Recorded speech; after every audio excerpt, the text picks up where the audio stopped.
Four കളസം. എനിക്ക് അവന് ഒരേ ജെട്ടിയായിരുന്നു, ഒരു ജെട്ടി ഒന്ന് മാറി. കണ്ടാ ജിമ്മിലൊക്കെ പോകുന്ന വെറുതെ കണ്ടാ വന്ന് കുത്തി കയറുന്നുണ്ടാ. ഇതാണാ ജിമ്മിൽ പോകുന്നത്. എന്തിനാണാ ജിമ്മിൽ പോകുന്ന? ഫുള്ള് പ്രവീണിന്റെ ചെലവ്. 5 രൂപ കടി ചായ എന്തുകൊണ്ട് എടുത്തോ. വാ വരി. എന്നിട്ടും ഒരു സർജറി കഴിഞ്ഞ് സെറ്റായി നിൽക്കുന്നേ ഉള്ളൂ. കിടക്കുന്നു വെള്ള കളർ. വാ അടുത്തോട്ട് വാ. ദൂരെ നിന്നിട്ട് അടികൂടി കൊള്ളിന്ന് പറഞ്ഞ ഇപ്പൊ എങ്ങനെയുണ്ട്? ഓക്കെ ആയാ? എല്ലാം ഓക്കെ ആയാ? കൊള്ളാം വണ്ടി? പൊക്കമൊക്കെ ഉണ്ട്.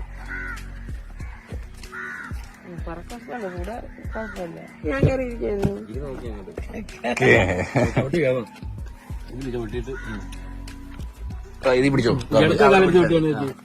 ഇടത്തെ കാലത്ത് എന്നിട്ട് വലത്തെ കാലം വെച്ച് കയറും. ഓക്കെ.